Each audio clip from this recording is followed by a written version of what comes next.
I'm going to read a book about our Constitution. The title of the book is We the People, The Story of Our Constitution. The author is Lynne Cheney, and the paintings, who is the illustrator, was painted by Greg Harlan. So here's the cover page. We're going to get started. Astride his favorite horse, Nelson General George Washington looked on us as thousands of British soldiers marched out of Yorktown, Virginia to lay down their arms. It was October 19th of 1781, and America, with help from France, had just won the battle that would end the Revolutionary War. For the British, the loss was a shock. Theirs was the mightiest army in the world, and they had thought it was impossible that the Americans would defeat them. According to tradition, the soldiers marched out of Yorktown to surrender, played a song called The World Turned Upside Down. For citizens of our country, living on a vast and bountiful continent, it seemed a new age was dawning. A free and independent America would surely prosper and become a great and mighty nation. The citizens of America are from this period to be considered as the actors on most conspicuous theater, which seems to be peculiarly designated by Providence for the display of human greatness and felicity. And that was a quote from George Washington. But over the next several years, trouble became apparent. America had adopted rules for governing called the Articles of Confederation, and they didn't work very well. Congress, which was supposed to be in charge of the Confederation or Union of States, did not have enough power. It could not prevent states from printing their own money. It could not get them to help defend America or to pay off debts from the Revolutionary War. Other countries, sensing the weakness of the United States, took advantage.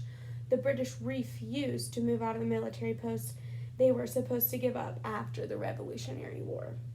In Massachusetts, farmers who couldn't pay their debts rose up against the government. When they tried to seize a building in Springfield where guns and ammunition were kept, militia fired upon them.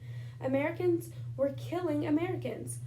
Was our country, which had so recently won its independence, now going to come apart? I am mortified beyond expression when I view the clouds which have spread over the brightest morn that ever dawned upon any country. And that's another quote from George Washington. In 1787, delegates from 12 states traveled to a convention in Philadelphia to figure out a better plan for the governing the country. Congress had instructed them to revise the Articles of Confederation, but some were thinking well beyond that. James Madison of Virginia, the first delegate to arrive from out of town, had studied how nations worked and was convinced America needed a much stronger government than the Articles could provide, and soon. The current government, he believed, was near collapse. In his room at a Philadelphia boarding house, Madison, a small man of great learning, labored over a plan to present to the convention. His boldest idea was the nation's government start with the people. As it was, the state legislatures were choosing the members of Congress. Madison proposed that the people have a direct say in who represented them. George Washington, who had returned to private life after the Revolutionary War, arrived in Philadelphia on May 13th, the day before the convention was scheduled to begin. Although he didn't like leaving his beloved home at Mount Vermont, Washington came to the convention because he was worried. 13 states, all pulling up in different directions, were bringing ruin upon America, he believed. Bells rang out to celebrate Washington's arrival, and joyful crowds gathered to greet him. The people of Philadelphia remembered how this tall, dignified man had persisted in the darkest hours of the Revolution, when it had seemed impossible that America would win her war for independence. They remembered how he had given up power after the war when some had wanted to make him a king. All across America he was loved and respected, which made his presence in Philadelphia especially important. With him at the convention, Americans were more likely to look favorable upon what the delegates decided. And here's a picture of George Washington pulling up and everybody celebrating his arrival. So not until May 25th, 11 days after the convention was supposed to start, were there enough delegates for it to begin. 29 men gathered in Pennsylvania State House, elected George Washington, the convention's president, and made rules, including one that pledged them all to secrecy. James Madison had used the time leading up to the convention to present his ideas to his fellow Virginians, and on May 29th, one of the Virginians' representatives proposed Madison's plan to the assembled delegates. As Madison, seated close to George Washington, took notes, Governor Edmund Randolph described a government of three branches: legislative, or the Congress, judicial, or the courts, and a national executive. The legislative branch would have two parts, or houses, with the people of each state electing the members of the first house. Some delegates argued that the people couldn't be trusted to choose their representatives, but most disagreed. They thought that the place for government to begin was with the people. Here's the meeting. What nearly brought the convention to an end was the idea of the large states becoming more powerful. Under the Articles of Confederation, every state had one vote, but the Virginian plan gave more representatives and more votes to the states with more people. Delegates from larger states like Virginia, Pennsylvania, and Massachusetts thought that was only fair, but delegates from small states believed that their interests would be trampled upon.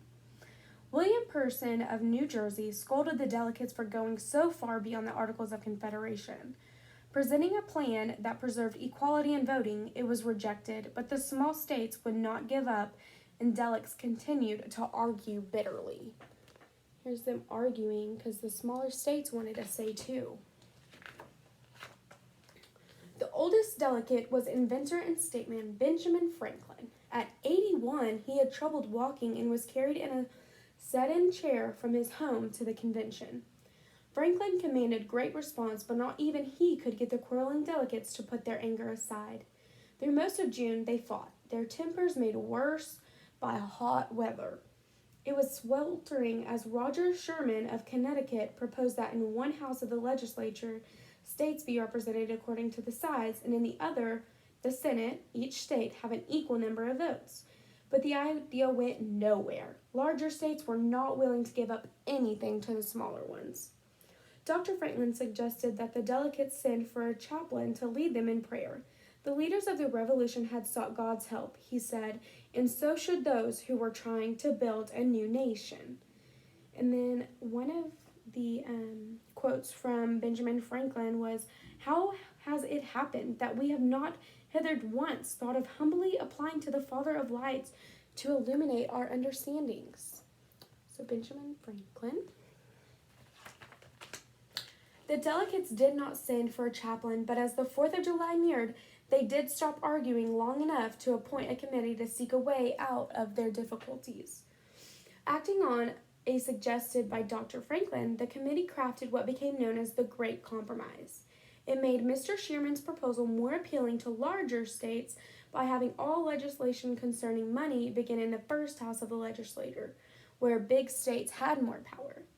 One evening in his garden, Dr. Franklin showed visitors a curiosity someone had sent him: a two-headed snake preserved in a vial.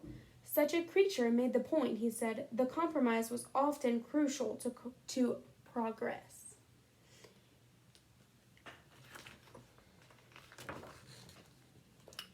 But when the committee took its suggestion for compromise back to the convention, delegates from large states still resisted. Governor Morris of Pennsylvania, a tall, commanding man with a wooden leg, was particularly angry that small states were threatening to form a separate union unless there was an equal voting on the Senate. The country would be united one way or another, he said, offering a threat of his own. If persuasion does not unite it, the world will. Delegates also fell to quarreling about who should be counted in order to figure out how many representatives a state should have. Southerners wanted to count slaves so that their states would have more representatives. Northerns, especially those who hated slavery, objected, not wanting to give the South more power. It seemed as though the convention might fall apart, and with it, the country. So, from looking at all of this, you can see how angry everybody is. Do y'all think that smaller states should have more of a say so that they're equal, or do you think that the larger states should have all of the say? With failure looming, a few delegates had a change of heart. In a close and momentous vote on July 16th, the convention adopted the Great Compromise. In one house, states would be represented according to population, and in the other, they would have an equal number of votes. To determine how many representatives a state would have, the convention decided to count 3/5 of the slaves. This compromise meant that the South would be a part of the new government, but some delegates hated that bargain. Slavery was an evil institution, Governor Morris raged, the curse of heaven on the states where it prevailed. Such words would ring out of the State House again when the delegates debated a ban on bringing more slaves into the country. The convention decided that there could be no ban for 20 years. And one of the delegates from Virginia, named George Mason, said that slaves bring the judgment of heaven on a country. The delegates moved on to other decisions, and by July 26th, they were ready to have a group called the Committee of Detail go to work. Organizing the points that the delegates had agreed to, the members of the committee, headed by John Rutledge of South Carolina, wrote the first draft of the Constitution. They named parts of the government and certain offices that the delegates had created, calling the first House of Congress the House of Representatives, and its leader the Speaker. They called the highest body in the judicial branch the Supreme Court, and named the head of the executive branch the President of the United States. While members of the committee were at work, other delegates took a break. George Washington went fishing. So here's a picture of George Washington fishing, and he's, quote, went up to one Jane Moore's in the vicinity of Valley Forge to get trout. So there's him fishing. Gathering again on August 6th to talk about the draft of the Constitution, delegates soon took up a question they had discussed many times before. How should the president be elected? Should state legislators make the choice, or members of Congress? They finally agreed on a system of electors that would allow the president to be chosen indirectly by the people. The delegates also decided that the people should be in charge of ratifying the Constitution. Rather than seek the approval of state legislators, delegates chose to submit the Constitution to specially elected conventions in every state. When the Committee of Style and Arrangement, the delegates assigned to write the final version of the Constitution, got to work. They emphasized at the beginning of the document that the Constitution would become supreme law only when the people decided it should be so. So a quote by James Wilson, "This Constitution is laid before the citizens of the United States. By their right, it will become value and authority." So here's a picture at the beginning of the writing of the Constitution. On September 17th, after the final draft of the Constitution was read aloud, Benjamin Franklin addressed the convention. He told the delegates that there were parts of the document with which he did not agree, but that over a long life he had learned he was not always right. On the whole, he said the Constitution was distinguishedly good, and he hoped that other delegates would have doubts would join him in signing it. Several were refused, including Elbridge Gerry of Massachusetts and George Mason of Virginia, who wanted the Constitution explicitly to set forth the rights of individuals. George Washington, as president of the convention, was the first to put his name on the Constitution. Then 37 others followed, state by state. As the last delegate signed the document, Dr. Franklin looked at the sun painted on the back of George Washington's chair and saw it in it as a sign of the new beginning for America. So isn't that cool how Benjamin Franklin, although he didn't agree with everything, he put it aside. It shows that his character was amazing. So Benjamin Franklin, another quote from him is that, "At length I have the happiest to know that it is a rising and not a setting sun." And he's talking about it on the back of his chair. By July 4th, 1788, the people of 10 states had, after some time fierce debate, ratified the Constitution. Since only 9 states were required to make the Constitution the supreme law of the country, it was time for a celebration. In Philadelphia, after early morning bells and a canyon salute, crowds line the streets to watch high-stepping horses lead a parade of flags, bands, and floats. The great federal edifice, a specially constructed building honoring the Union, passed by, pulled by 10 white horses. A carved and painting 20-gun ship, the Union, made its way through the town on its carriage. Citizens of every occupation marched: weavers, followed by chair markers, bricklayers and gilders, bookbinders by corporate smithers and clergymen, and at the end of the parade came feasting and oration. "Happy country," proclaimed convention delegate James Wilson. "May thy happiness be perpetual." So another quote was by Benjamin Rush, who is a citizen of Pennsylvania, said, "'Tis done, we have become a nation."